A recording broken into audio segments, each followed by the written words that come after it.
The Buzz, Australia's only live, interactive social media program on free-to-air TV, is proudly brought to you by Zetagrid, Australia's award-winning provider of on-demand IT infrastructure for businesses that want reliability, speed and flexibility.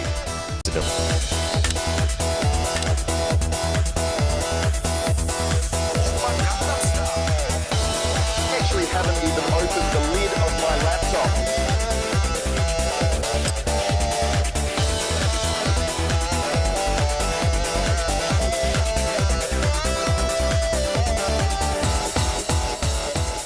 Hello and welcome to The Buzz, still Australia's only social media TV show. Great to have your company tonight. If you'd like to join us, use hashtag The Buzz on Twitter.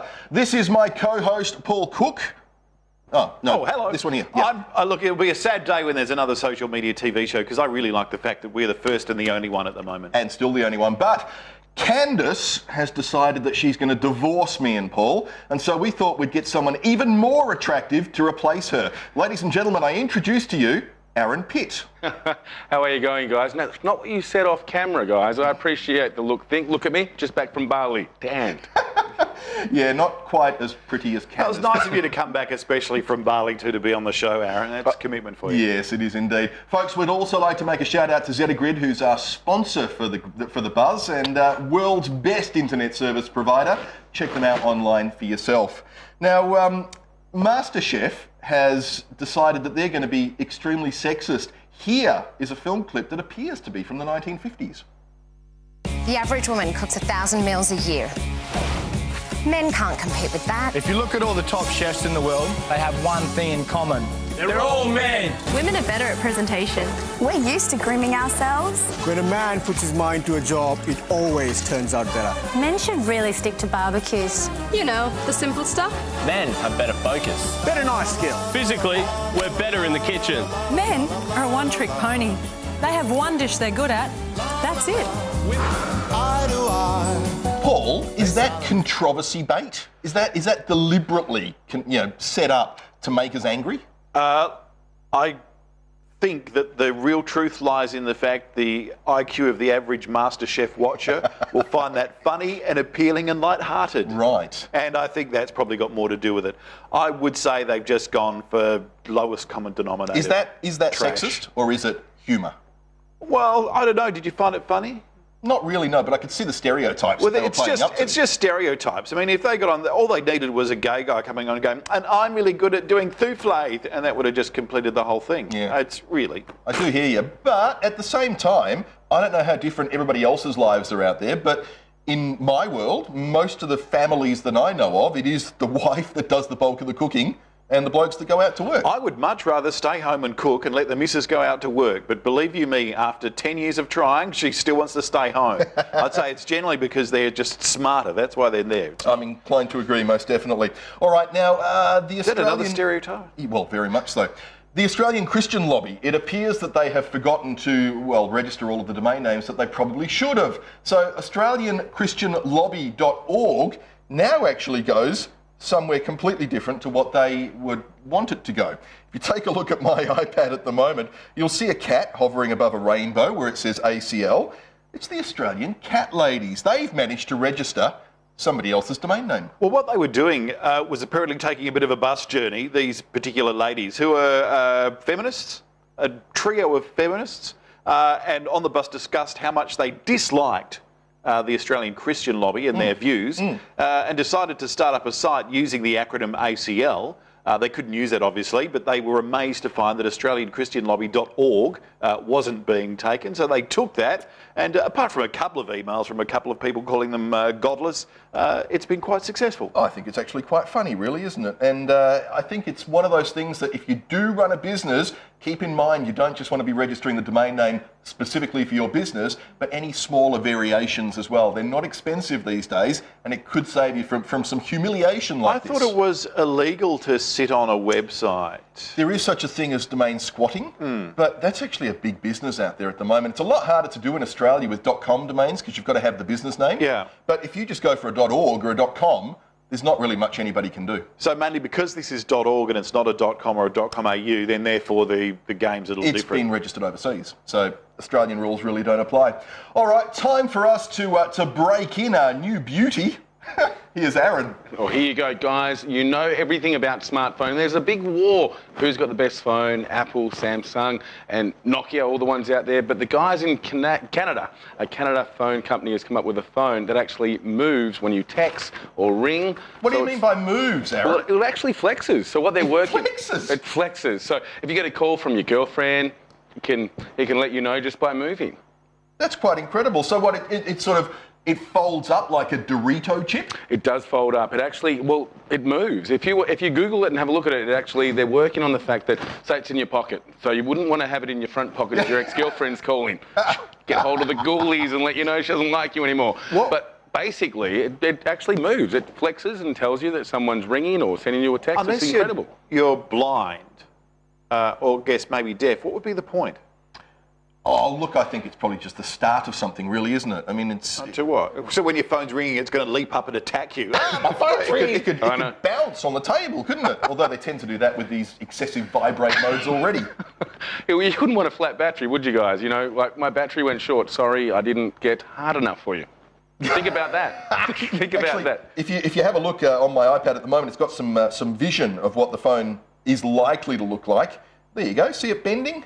Wow, no, they can't see it bending, but it bends. It bends. Believe you me, it does bends. bend. All right. It's a good idea. It's a good idea if you're at a club or something, fellas, and you can't hear your phone ringing or even vibrating. It's just going to nice little grab on the bum. Might be hard to explain to the lady you're close dancing with. Yeah. It's my phone, honey. Exactly. It'll stop people calling each other after hours anyway. Aaron, I also understand that Living Social, which is a big global website, has recently been hacked, and some 50 million email addresses and passwords have been, exposed. Join the queue. It's just another example, Jason, of how you should protect all your personal information and regularly change it as well. But allegedly, if you listen to all the hype or you read all the hype on the internet, they are saying that Matthew Flannery has been set up. If proven he's been set up, obviously he's going to get off. But you would be better... What would someone look at if they actually were convicted of breaking into a website and releasing all the information? Yeah, the problem is that the laws are different all around the world, but certainly here in Australia they're actually quite strict now as well, even in the US, and the UK for that matter. America's been trying to extradite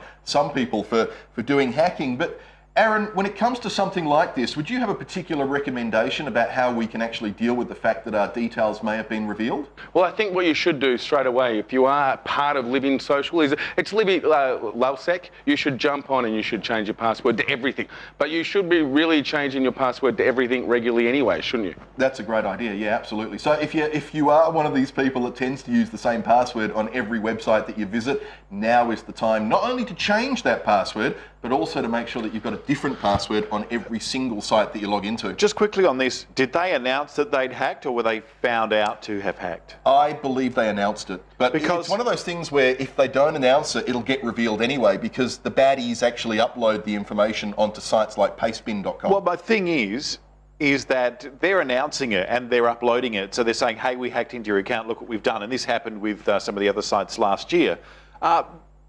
We know then, we can presume that it's a fait accompli that China, the United States, our government have already got all these details. They've already hacked into the accounts, they're just not telling you. Yeah.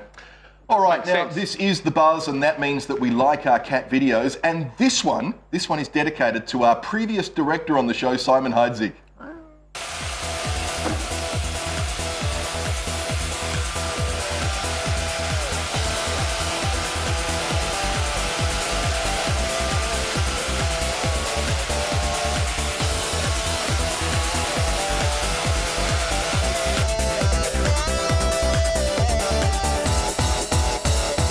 So what we've got there is a cat in a shark suit on a Roomba chasing a duckling. And if you watch the entire video on YouTube, Jason, there's also a dog coming into it at one stage, also wearing a suit. How very exciting, and I think that really is what the internet was invented for. It is the end of the internet. That is where it stops. It now falls off the digital cliff into the great unknown. There is no more that we can do. No. Paul, every week we like to ask you about some websites that are interesting. This week you've come up with quite a good one, The Conversation. Well, I've taken it. It was Barbie last week, so this week I thought I'd make it a bit more lowbrow. I had a conversation with a work colleague who came in a couple of weeks ago and said to me, I was listening on the news, they say this whole climate thing's a load of crap, and the world has actually warmed up in the last 14 years, and even the IPCC has said that's true. I said, well, actually, if you go to theconversation.com/au and have a look at the information there, you'll see that although there's a trend in the 14 years that will paint a certain picture, the figures have been taken out of context by certain reporters, and it's not actually the case at all, and forwarded him the link. It's a very useful site for those kinds of things. Somebody will come to you and say, well, we've got so many boat people coming to Australia, it's driving us crazy, we can't afford them all. Well, there's actually only that amount of percent. You can go and have a look for an article. What's this word, Jason? We spoke about this in rehearsal. Neonicotinoids. Is being banned in Europe because it stresses bees out, and they're saying that's a cause of lesser bees in Europe and in the US. We don't want bees with post-traumatic stress disorder. You can find out the facts there, and there's also, some really amazing and interesting stuff on it as well, such as pictures from NASA. There's a hurricane on Saturn that looks like a giant rose. It does. Roses in the flower, I'd just like to say too, Jason, because I know exactly where you're going. But it's a great website. It's really, really good, really informative, really interesting. And if you've ever wondered, not been too sure about something, go there first. Theconversation.com/au. Absolutely. That's the Australian version, I'm assuming. It is, and it's basically run by a whole load of geeks and people who have degrees and stuff and know these sorts of things. So a wonderful site to go to add some weight to your arguments. Well, if somebody comes at you with an argument and you're not sure, go and find out the truth before you start, parroting off. Or whip out the baseball bat, either way. Aaron, it's back to you. Lulsec has been in arrest, and apparently the guy who's been arrested might have been framed. Well, there you go, guys. I have to admit that I jumped forward a story. I apologise for that. It's my first time. Give me a break. Well, first time's always the best time, they say. Well, second time, though, we will shoot you, Aaron. Okay, just go easy. I'm sorry. I just got a Twitter name too. No, apparently he has been, well, the claim is that he was actually framed. A bit of a I hate you kind of thing. Now, if convicted, like you've stated in the first story, he could be up for 10 years jail. So if he is convicted of a frame, it's a bit of a mean joke to play on a friend. Well, the interesting thing is as well that there's a hacker known as Ryan who's now come forward, claims that he sent an email to the Australian Federal Police saying that he actually did the hacks and that he's framed Matthew Flannery. So if that is the case, either Ryan's going to get in a lot of trouble or the AFP's not going to believe him and Matthew is still going to cop probably a big jail time. Now, guys, I mean, seriously, he's been set up, he's been framed, but I mean, it sounds like it's really their security that should be getting blamed for everything. It doesn't sound like these two guys are the smartest guys in the world. No, I've often wondered, though, whether hacking really should be something that can get you put in jail.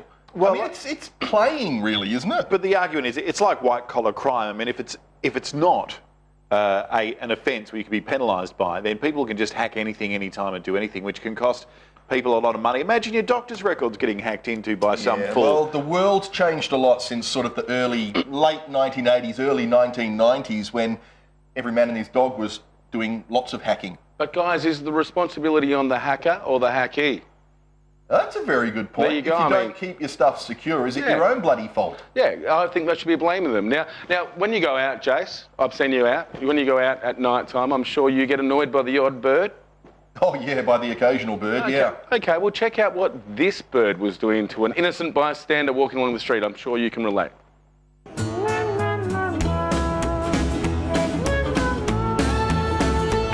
Living hard and wild and free is a life for me. And I'm always a good friend with bad company. I drink all day just to get to feeling right. And I'm just trying to get ahead in this reckless life. Working hard and playing when I can. Raise hell in the mud and living. The Buzz, Australia's only live, interactive social media program on free-to-air TV, is proudly brought to you by z03e07, Australia's award-winning provider of on-demand IT infrastructure for businesses that want reliability, speed and flexibility.